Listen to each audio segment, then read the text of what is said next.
All right. Good evening, everyone. My name is Michael Cruz, and I'm the Policy Director at One Colorado. We are the state's leading advocacy organization dedicated to advancing equality for LGBTQ Coloradans and their families. Before we get started, I wanted to let everyone know that there is a Spanish translation services available tonight. Would like to follow along in Spanish, simply click the link that was just put in the chat box to access the Spanish translation for this evening's community forum. It is my honor to welcome everyone to this community forum hosted by the Flavors What Kids Denver Coalition, a collection of over 80 diverse local and national organizations working in a common cause to eliminate the sale of all flavored tobacco products in Denver to protect our kids from getting hooked on tobacco. I'm especially glad to be moderating this event during Pride Month.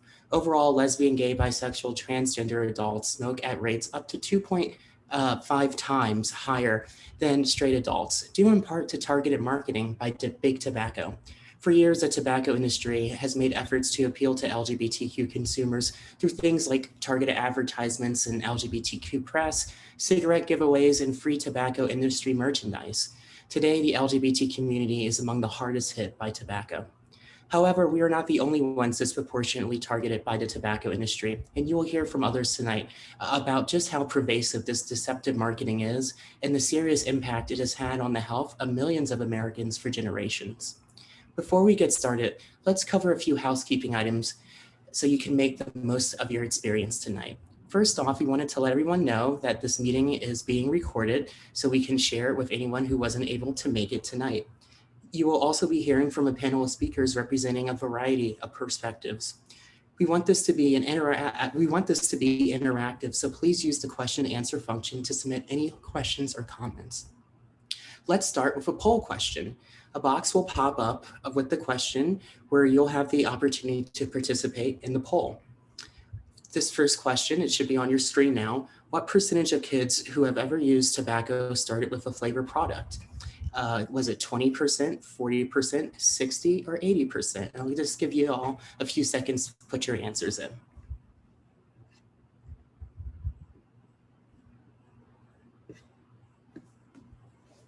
All right, if you guessed 80%, you are correct. It is actually 81% to be exact.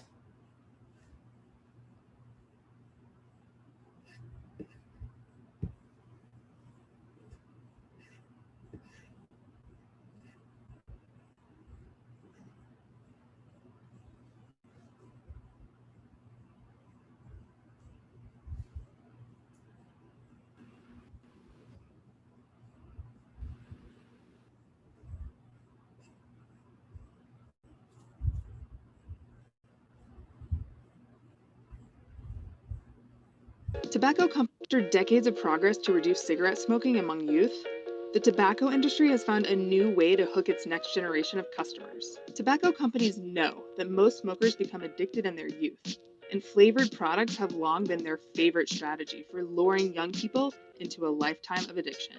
With enticing kid-friendly flavors like cotton candy, gummy bear, mint, and menthol, e-cigarettes are designed to appeal to kids. By masking the harshness of tobacco smoke, flavors make it easier for beginners to experiment and ultimately become addicted. 80% of kids who have used tobacco started with a flavored product. E-cigarettes are discreet, easy to share, and easy to hide, so kids can vape undetected, everywhere from their bedroom to their classroom. Most kids who start vaping have no idea these products contain high levels of nicotine that can harm brain development, affect learning, and prime the brain for addiction to other drugs. It's time to put the health of our kids and communities before the profits of big tobacco. We need to act now for the health of Denver's kids. All right, and now let's hear from our panelists. Tonight we are joined by Doreen Furman, co-founder of PAVE, Parents Against Vaping and E-Cigarettes. Founded by Concerned Moms, PAVE advocates for the health and safety of our kids and educates parents about the dangers of e-cigarette and dual use. Next up, we have Jody Racky, a Rocky Mountain and Great Plains Regional Director at the Campaign for Tobacco-Free Kids. For more than 20 years, the Campaign for Tobacco-Free Kids has fought to protect children and save lives from the #1 cause of preventable death, tobacco use. Next, we have Nita Gonzalez, principal of Nueve of Marisar and Servicios de Laza. Servicios de Laza serves as an integral chamber in the heart of Metro Denver's Latinx community.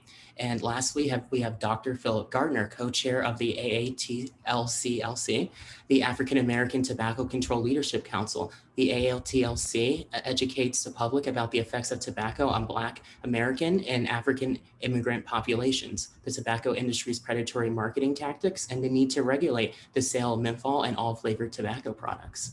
And with those quick introductions, let's begin with Jody. Jody, can you give the group an overview of the current state of youth tobacco use in Denver?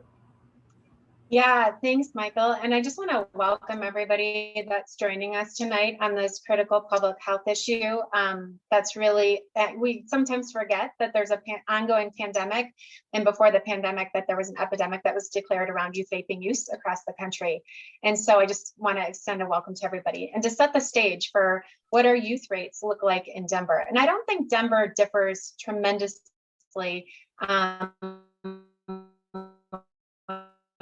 compared to other major metropolitan areas across the country who have been impacted. But there are some specifics for Denver that I think that stand out and that should be sounding some alarm bells for not only our elected officials and decision makers in Denver, but also for our community. And here in Colorado, we have a statewide survey called the Healthy Kids Colorado Survey that monitors and tracks every 2 years use rates of tobacco and other substances and other behaviors within Denver and other municipalities across our state. And when we look backwards to 2013, the Healthy Kids Colorado Survey tells us that there were around 11% of Denver's youth who had tried a vaping product at that time. And when we look at our most recent data set of 2019, that number has over tripled to nearly 40%. And that should be alarming in and of itself. But we know within that number, there are higher experimentation levels among certain subsets of our youth in Denver. And those surpass Denver's average by nearly 10 percentage points. And that includes our gay and lesbian youth, as Michael mentioned earlier, the impacts within the LGBTQ community. So our gay and lesbian youth are using it nearly 10 percentage points higher than that 40%. And then that's followed by our white and Hispanic teens who are using at significantly higher rates of experimentation. And that's closely followed by their Black and Asian peers.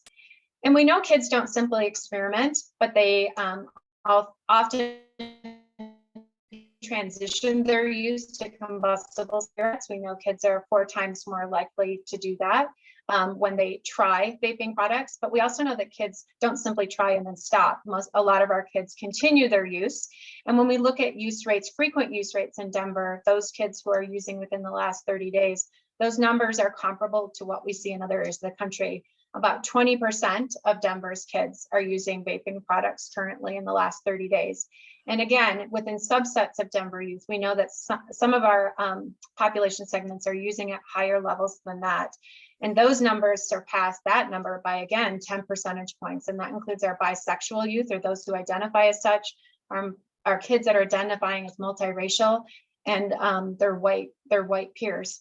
And so we do see higher use rates within certain demographics. When we look at how kids are obtaining these products, we know kids are telling us that these products are very easy to get.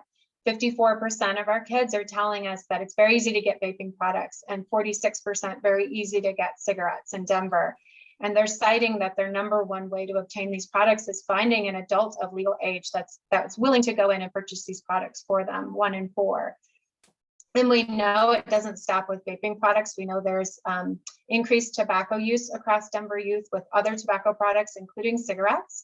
And we know that over 35% of Denver youth are using mentholated cigarettes. No surprise, because it's the only permissible and remaining flavored cigarette that remains on the market, which is very incentivizing for our kids. So again, I think the point to make here is that those numbers haven't shifted. They've statistically stayed the same over time and have continued to increase. And that should raise some concern for our community in Denver. Thank you for laying that background, Jody. What roles do flavors play in attracting youth to start using tobacco and causing the skyrocketing rates of youth tobacco use we have seen over the last few years? A great question. We know that flavors hook kids. There's a long history of intentional marketing by the tobacco industry. As we all learned in the earlier poll that you shared, Michael, that over 80% of our kids are reporting initiation of tobacco due to the fact that it's flavored. And when we look at the kids that continue their use after experimentation, over 70% are sharing with us that they continue that use because it's flavored. And story after story across the country that includes our parents, our kids, and our providers alike all share a common denominator in that they think these products are less harmful because they're flavored. We hear kids say, well, I didn't think it was, an issue because it was grape flavored, or it's water vapor. So we hear a lot of references to these products being perceived as less harmful because of their flavors, which the industry is well aware of. And we know it when federal policy passed in 2009 that removed a lot of our most of our flavors, all of our flavors, in fact, in the cigarette category, with the unfortunate exception of menthol. What we saw is a significant decrease in youth smoking rates, but what we saw was the industry's introduction of new products that were flavored, where kids quickly migrated to what remained on the market. We know that flavors make products more palatable for kids. They're more soothing to the throat, and they really serve as the perfect nicotine delivery device, especially, with the average age of initiation being 13, when brains are still developing. We know it makes them more prone to addiction long-term. Yeah, no, that's super interesting. The flavor menthol is the last flavor of cigarettes still on the market and has a long history of being used to hook not only kids to tobacco, but also communities of color.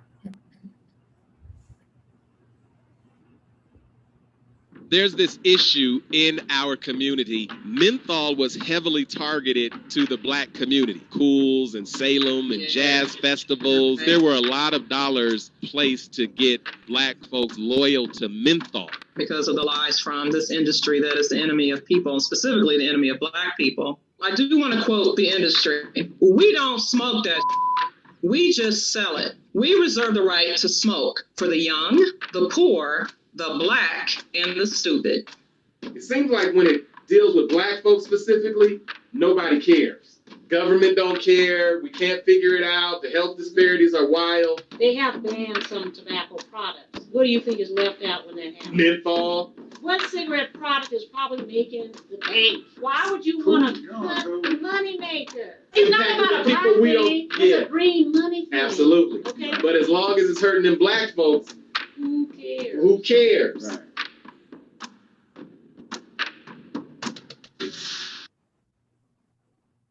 Okay, and to continue this conversation stream related to menthol, question for Dr. Gardner. Can you talk to us a little bit about the history of menthol and its role in the predatory practices of the tobacco industry?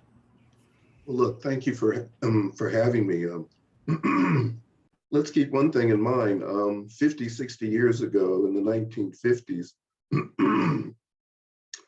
only 5% of African Americans smoked menthol cigarettes. Today, over 85% of African American adults and 94% of African American youth smoke menthol cigarettes. Where did this come from? This was occasioned by the predatory marketing of the tobacco industry into the African American community.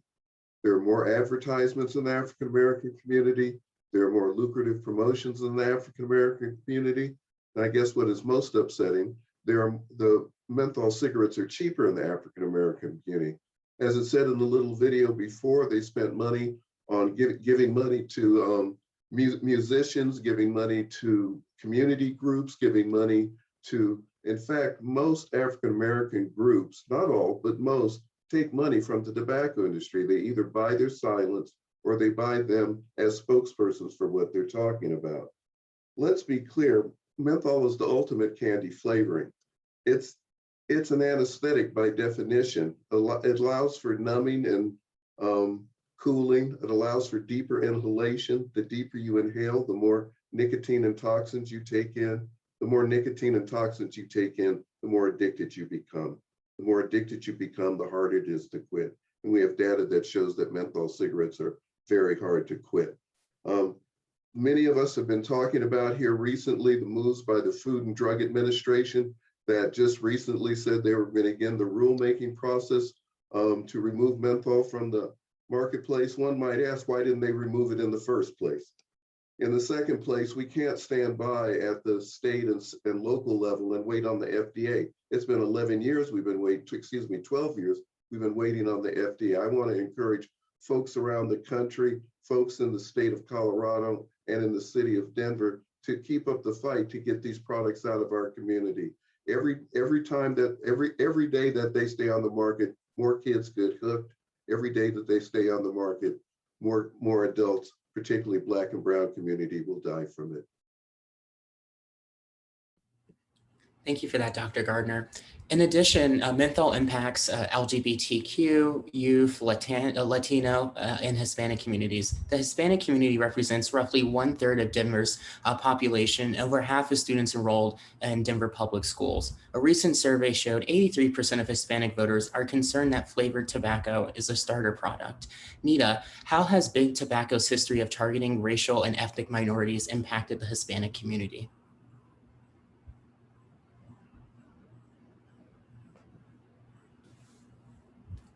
You're on mute, Nita. Thank you. Thank you for that. So the tobacco companies identified the Latino market as an important one way back in the 1980s, even before that.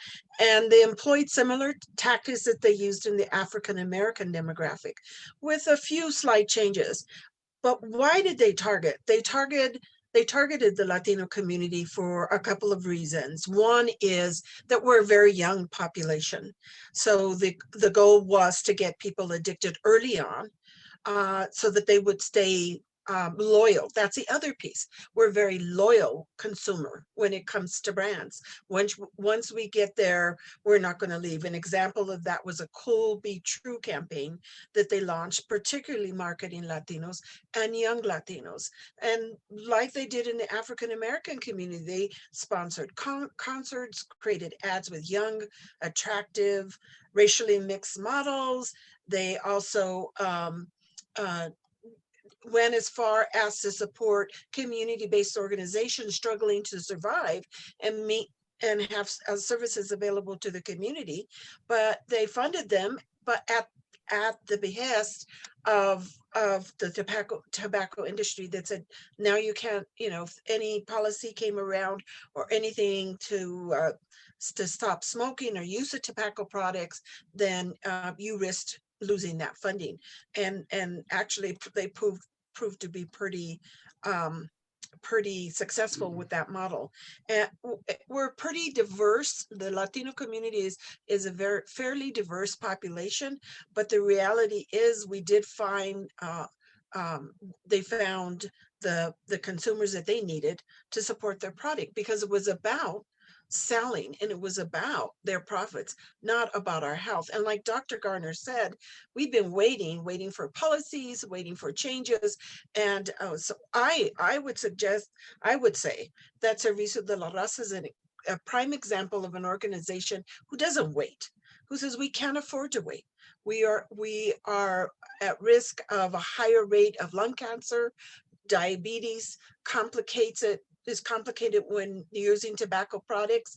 We're a higher rate of stroke and heart attacks. So we can't afford to wait. We have to take action as communities coming together.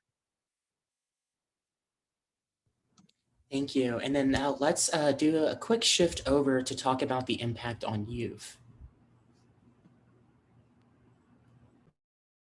Jackie has shared with me, if it would not have been for flavors, the enticement of vaping would not have been there for her. Peach and French toast, that's the enticement. Big Tobacco mixes in 6% nicotine into that. That's the hook. And that's what got her. I started on mango. I just didn't know it was addictive or anything. It's unethical and it's just not okay for our children.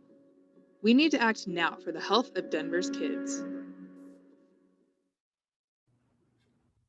And so, Dorian, what has been your family's experience with flavored tobacco products? If tobacco didn't come in all these kid-friendly flavors, do you think your child would have tried it in the first place? Can you just give us some background there? Yeah, probably not. So I first became aware of flavored tobacco really in 2017 when my son was 14 years old and he had started high school, and he would come home from being out with his new friends and he would smell sweet. You know, there was like this sweet scent clinging to him. And, you know, at first I joke, I thought he had a girlfriend, but, or a new girlfriend. And one day he had just a ton of stuff in his pockets, and I reached in and I said, Philip, you've got to just empty your pockets. And I pulled out this flash drive, and I usually have a sample with me, but I pulled out a flash drive, but it looked just a little too long to be a flash drive. And I saw the word Juul written on the side. So I Googled it and I found out what it was. It was an electric nicotine delivery system, an ENDS device. And, you know, we had the whole conversation about nicotine and how harmful it was, and he promised he wouldn't do it again. Of course, he was holding it for a friend. But, you know, I kept finding them, and I still didn't really know that much about it. Fast forward to April of 2018, my son and his friend came home from school one day and said there was a very odd talk at school. It was a mixed message talk.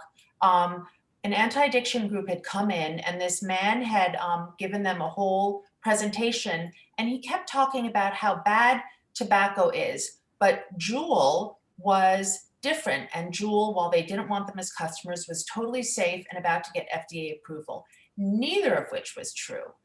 So we started researching, and that's when alarm bells started going off, because we realized that these devices came in so many different flavors, and they contained such high levels of nicotine, so much higher than the cigarettes of the past. But not only that, they were special formulated nicotine salt formulation, which hit the brain and the blood faster. My son, I had found out later, couldn't stop using these products. He was using the mint flavor at the time, but of course he dabbled in all of the other flavors. And it was very, very, very hard for him to stop. He ultimately stopped, but then he started again, and then he stopped, and then he started again. And it's really a vicious cycle. So these kids, he was 14 years old. He was not old enough to understand that these flavors, these products might be sweet, but they contain dangerous chemicals and high levels of nicotine. And, you know, I really believe that if it wasn't so minty, he always says, you know, he loved to chew gum. And it was minty like that. And it gave him a head buzz, but it cooled his throat. And yeah, if there weren't flavors, mango and mint were the top Juul flavors among kids. And then when they pulled mango, mint became the top flavor. And then when they pulled mint, menthol became the top flavor. So it all goes back to menthol, and it all goes back to flavors. Thank you so much for that. Beyond flavored e-cigarettes, what other flavored tobacco products do you see kids using? Oh, you know, I think kids take the path of least resistance. So whatever flavor they can find, whatever flavored tobacco product they can find, they will probably try. I think when you have become addicted to e-cigarette products, which with the high levels of nicotine, and if you can't get an e-cigarette product, it's first of all, it's normalized the behavior. So they're used to inhaling something. They're used to tasting something sweet. And now menthol cigarettes are the only flavored cigarette that remain on the market. And kids who vape are, you know, 4 to 5 times more likely to smoke cigarettes. So kids are going to gravitate towards the menthol cigarettes. But, you know, then there's this flavored cigarillos, there's the hookah, and there are flavored nicotine products that aren't inhaled, such as flavored nicotine pouches and flavored nicotine gum that are not cessation products. So the flavored nicotine and tobacco products on the market are extremely enticing to kids, and they're proliferating. I mean, we have to put a stop to it, because the tobacco companies are going to just find a new way to addict our kids. So we have to really stay on top of it. And before we move forward to another poll question, I just want to remind all you in the audience that we do have a Q&A function on the bottom of your Zoom. So if while you're listening to the conversation this evening, if you have any questions that pop into your mind, feel free to put them in the chat, and we will get to them a little bit later. So getting to our next poll question, how many flavors do tobacco products come in? Is it 15, 115, 1,500, or 15,000? And like before, I'll give folks a few minutes to go ahead and insert their answers.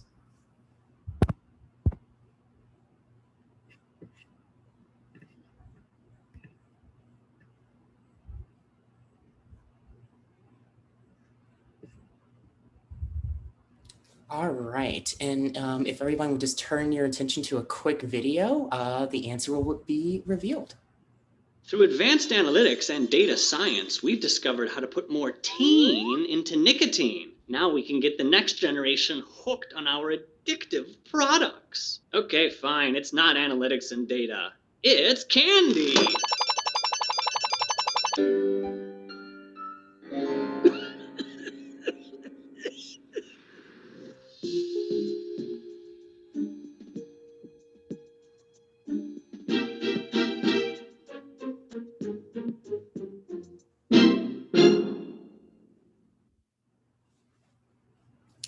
Great. And now let's turn it back to our panelists. We spent a little bit of time in the first half talking about what the issue is. So now we're going to spend a little bit of time diving into how to address the issue of flavored tobacco. We'll start with Jody again. Jody, what are cities across Colorado and in the U.S. doing to address the epidemic of youth tobacco use and health disparities in our communities of color?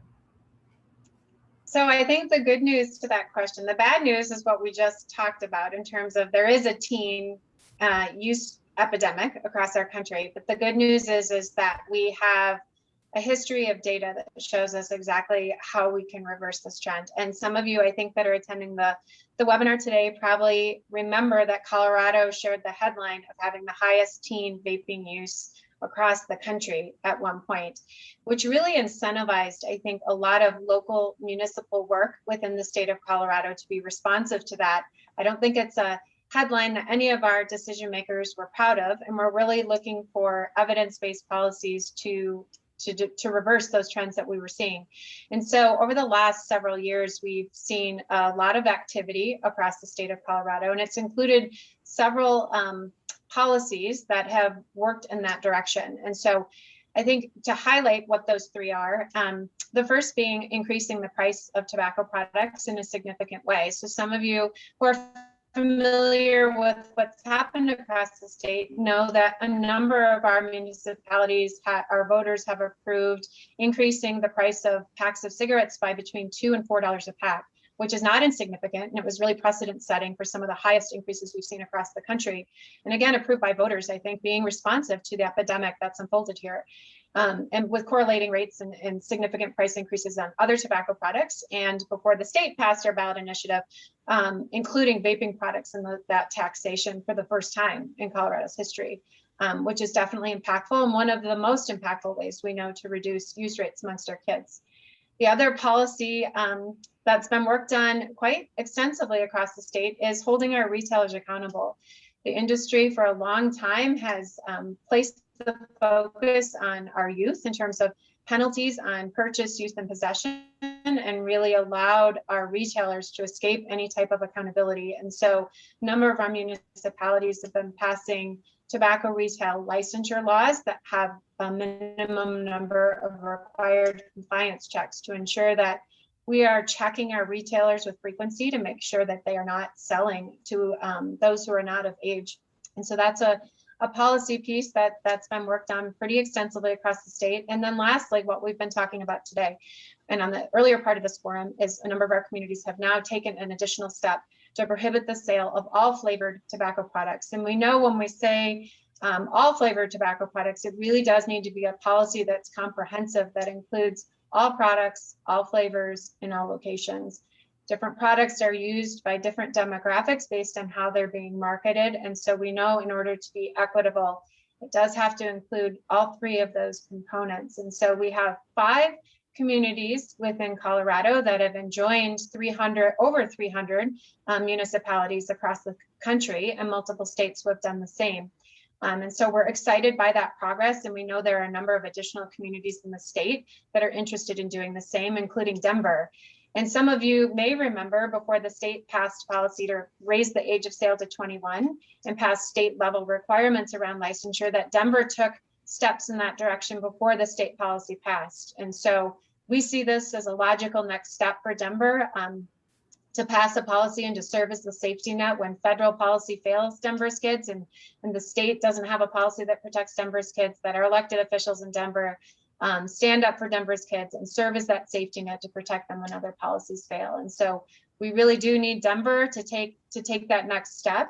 and to serve as a compass for the rest of the state and for statewide activity. Great, great. Nita, why is it so important to eliminate the sale of all flavors in all tobacco products, including menthol? Oh, Nita, you're on mute.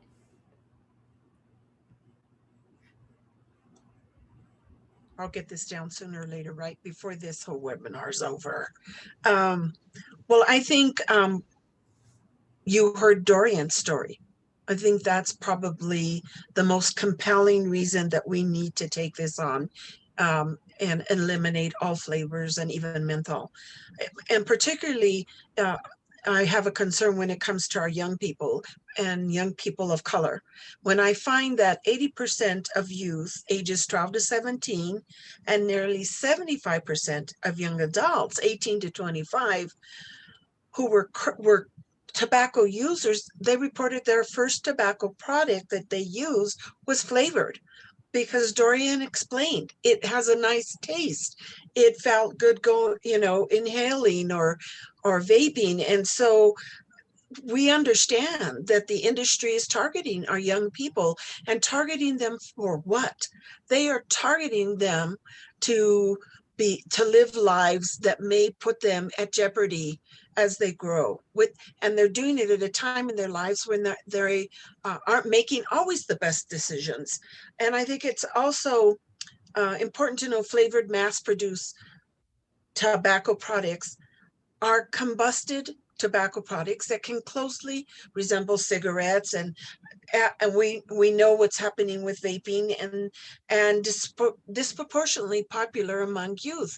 So removing flavors from these products will help protect future generations from ever becoming addicted to the deadliest tobacco products. I mean, in my mind, it is a critical time for us right now in this city and in this state. It's time for Denver to step up. It's time for our electeds in Denver to take this issue on, not for just because, well, what will happen to businesses, what will happen to adults, but because what will happen to the next 7 generations. In our family, we think about decisions based on how does it impact the next 7 generations. And we need to make a decision right now that we say we're standing up against flavored, mass-produced tobacco products.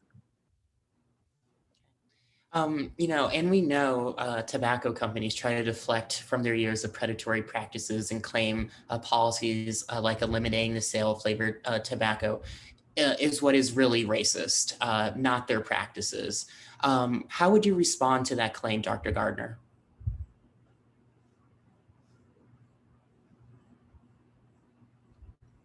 Well, unfortunately, that's the root of the problem. I remember earlier I asked the question, so why wasn't menthol gotten rid of in the first place when all the other flavors were gotten rid of?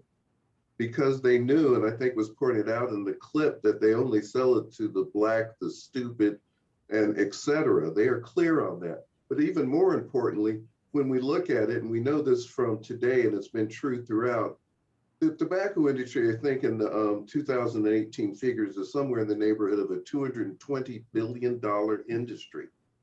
Menthol makes up 36% of that. That's billions of dollars. They don't care about black lives, brown lives, gay lives, or any lives.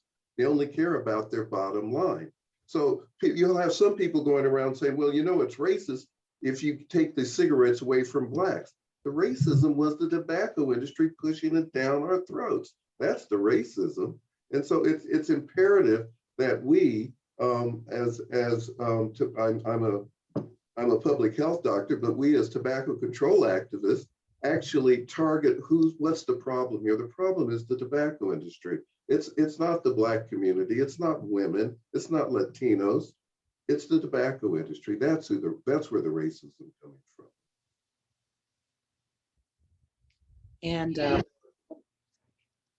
And lastly, Dorian, in closing, what do you want people to know about your experience?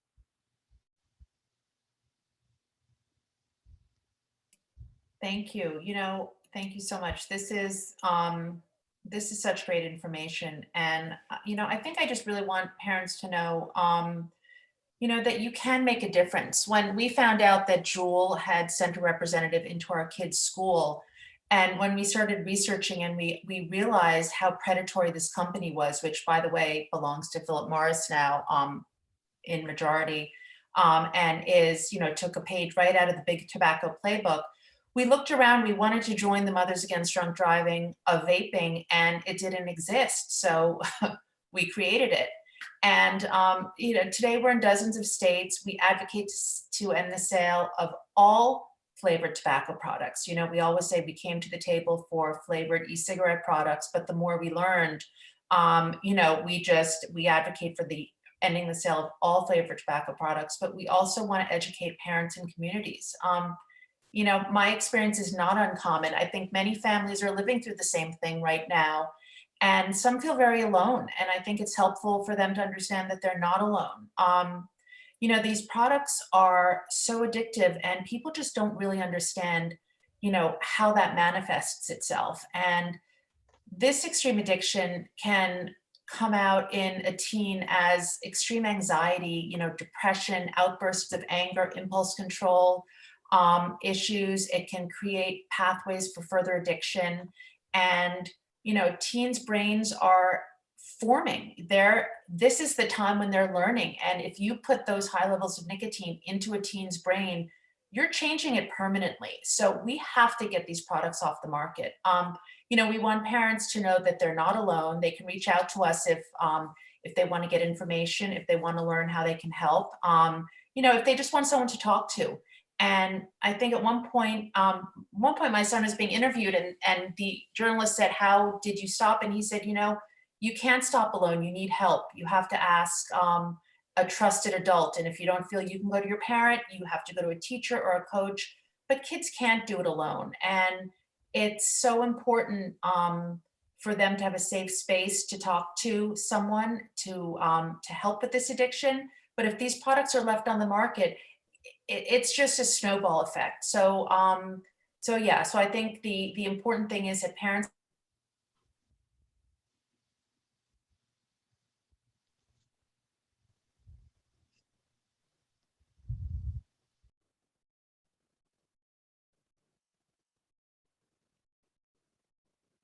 I believe she's frozen.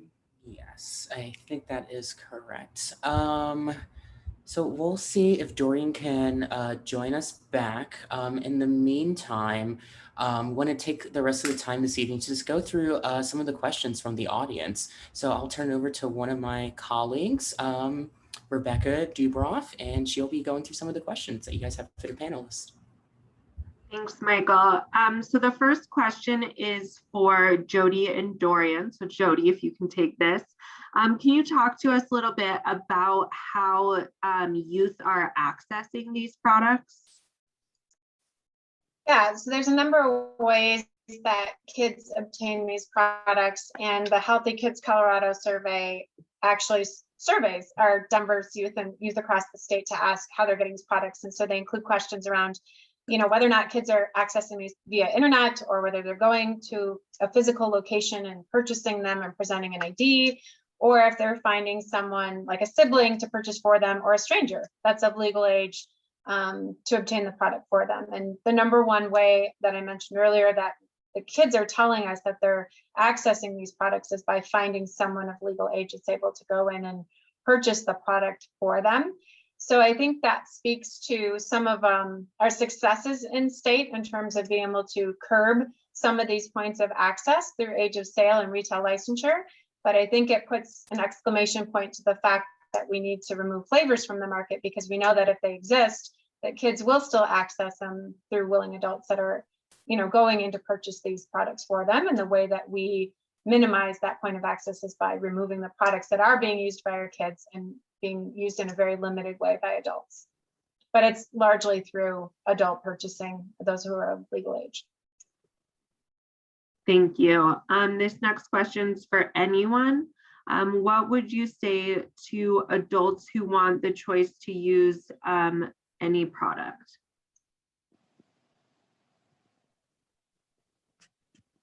Well, I'm I think that's actually the question. Shouldn't adults have rights to do whatever they want to do? From a public health point of view, let's look at it this way. We don't let adults drive around without seat belts because we know that if you do that, it will kill you. We don't let adults drive around without helmets on motorcycles because if you do, we know that will kill you. So it's the same thing here, that we know that when flavors are put into products, it makes them more attractive, not only to kids, but it makes, as I've said, the poison to go down easier. And that's why we should get them off the market. It's a public health issue. This is not about someone's right to kill themselves. We're trying to save lives. That's what this is about.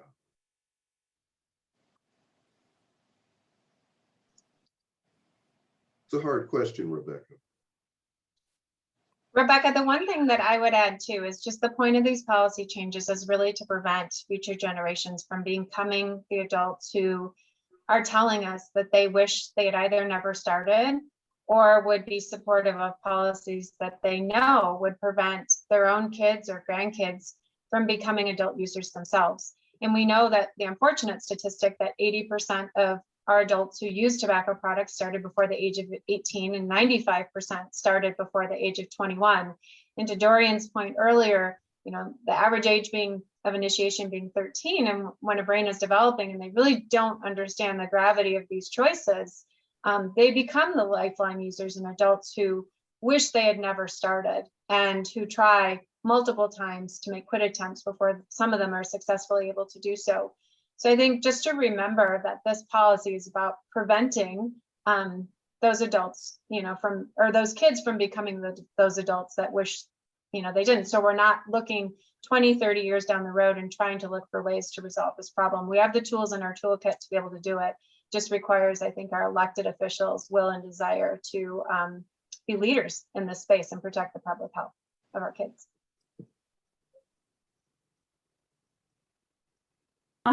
Someone wants to know what resources there are for the people that are already addicted to these products if they are taken off the market. I'm open to anyone.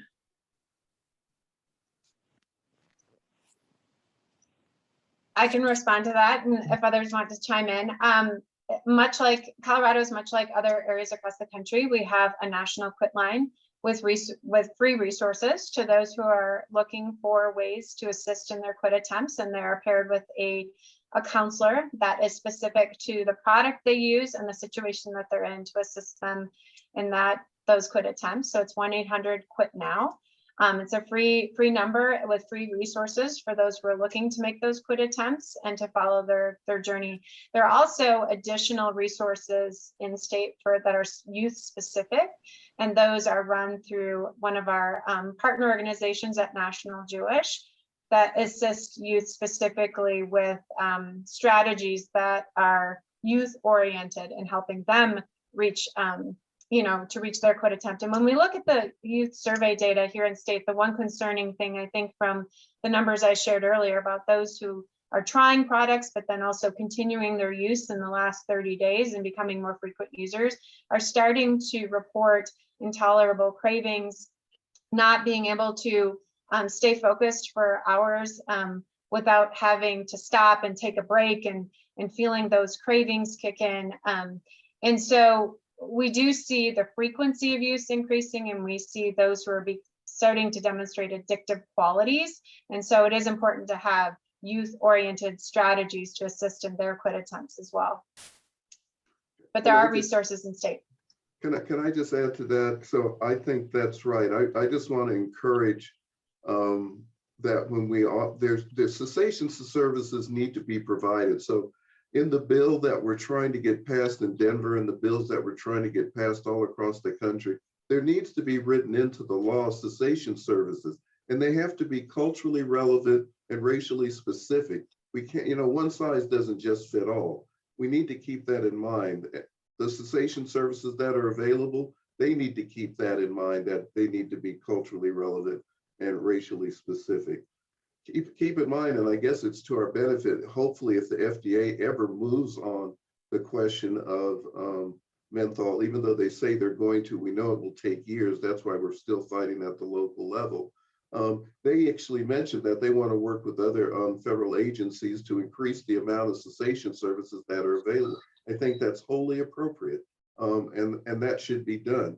And then lastly, and this is unfortunately true in many states, and it's probably true in Colorado, the money that was received from the Master Settlement Agreement back in 1998, a lot of that money gets diverted to take up other things in Colorado and in other states. If the money that is actually being allocated from the Master Settlement Agreement went into cessation services that were culturally appropriate, we would actually be going somewhere. So I want to co-sign what Jody has said, that there are some services available, but we need more of them. They need to be culturally appropriate, and we need to include that in as we move forward. We think about the bill here in Denver. And can I just say one thing? Sorry, I got knocked off before, so I came back.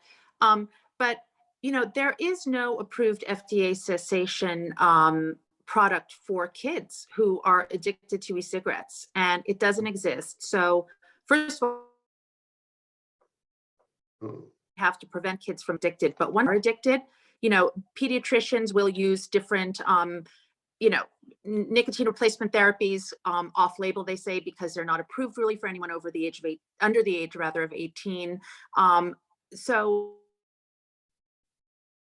it's really, really, really hard for kids to figure out a way to quit. So it's important to help adults quit. It's important to support adults when they're trying to quit, but it's more important also not kids start, because it's very difficult. There is a text-based quitting support system that the Truth Initiative does called Text to Quit at thetruithinitiative.org, and that is very helpful as well. But again, there is no approved cessation device for kids. So I just want everyone to remember that. Super helpful. The next question is, what was the industry messaging about the flavored cigarette ban enacted by the federal government? And how did tobacco control advocates respond to those arguments? Well, if I can start.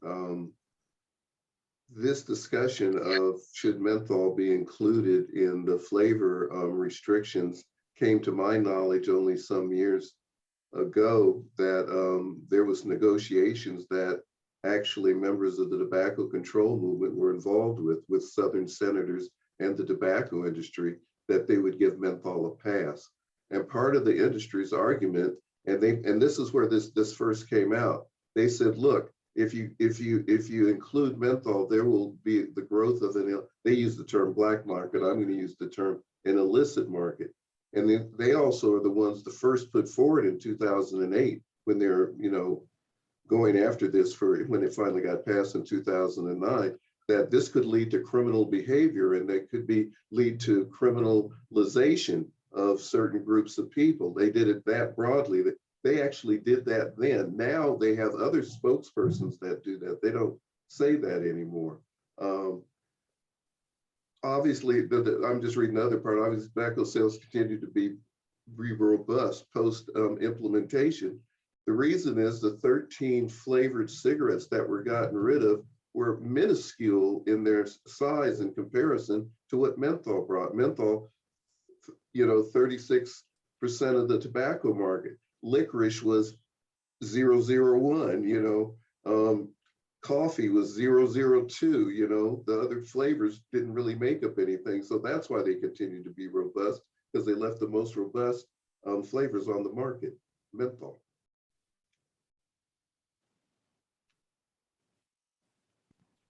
And then I think lastly, there's a couple of questions about the impact on business. We hear a lot that restricting the sale of flavored tobacco products will put businesses who aren't necessarily big tobacco out of business. If anyone can address that. I'm going to do it first, Jody, and I'll let you go through it, because this is the short answer. If realtors, retailers were prevented from selling flavored tobacco products, yes, there would be some drop in their revenue. there would definitely be that, but they would not go out of business. And that's been true. We see across the country. Yes, they'd lose some money, but yeah, they would, that's fine, but they're not going to go out of business. And what's the second thing is, it's to their benefit to actually identify other products that are healthy that can be sold in our communities that are beneficial to the people who are buying them. They've already staked their life on selling products that kill people. If they sell less of them, then more of us will be alive. So yes, they'd lose some revenue, but that also gives them a chance to sell some new and healthier products. I'm sorry, Jody. No, no apologies. I think, this is a question that we've honestly wanted to understand on a deeper level here in state and in some of our communities that have been considering these policy changes outside of the public health, defense of why this policy matters in protecting our kids. And so, there's a couple things that are unique, I think, in Colorado. Some of you may know that for years, our convenience stores were not permitted to sell full strength beer, and that state law has since changed, which has significantly added revenues that our convenience stores didn't have access to because simply they weren't permitted to legally sell the product in their stores. And so we've been looking at some of that data across the state to see what revenues have been impacted as a result of that availability or accessibility for our convenience stores. And those numbers are, I think, pretty illuminating in terms of the increase in revenues they've received. They still claim that offsets what they will lose in tobacco, but we've also been tracking with COVID some of our small business applications that were impacted directly by COVID and who has been submitting those applications in state for those county resources and city resources in the areas of the state that have release those revenues for our small businesses to apply to. And what we've seen is that that list of businesses that have claimed to be impacted do not include our convenience stores or our tobacco retailers. In fact, they've performed very well. And so one other deeper dive that we've done is look at the places in state that have passed policies that have now prohibit the sale of flavored tobacco. And during COVID in particular, how they have performed in those municipalities. And it's pretty interesting. Mayor Godes, actually from Glenwood Springs, one of the leading policies in the state, actually recently shared with another municipality that's considering a similar policy, that in looking at their businesses across the city, their convenience stores have outperformed the neighboring businesses and small businesses within the city of Glenwood, despite the fact of COVID and despite the fact that they now are no longer permitted to sell flavored tobacco. And so I think these data sets are continuing to affirm the narrative that we believe to be true, that yes, to your point, Dr. Gardner, they may lose some revenue, but just to reiterate, we are advocating for a policy that's impacting our kids and being used widely by our kids, not our adults. We're talking about removing flavored tobacco, not all tobacco. And so they will still retain the sales from those tobacco products that have a traditional tobacco characterizing flavor. We're only removing the products that we know are widely being used by kids. And I think the data sets that we're starting to look more closely at affirm that there is some impact, but it's not as great as what the industry is purporting it to be. Well, many thanks to our panel for sharing your insights. And, I want to give a thank you to our attendees as well for spending a bit of your Monday evening with us as we went through this policy proposal. We are expecting the Denver City Council to introduce a comprehensive tobacco flavor restriction in the coming weeks. This will not be an easy lift, and we need your help in ensuring that the council and the mayor know that you strongly support this policy. You will be receiving an email with details about how to get involved at the conclusion of this webinar. And once again, I want to thank you for your time this evening and hope you have a wonderful rest of your evening. Thank you so much.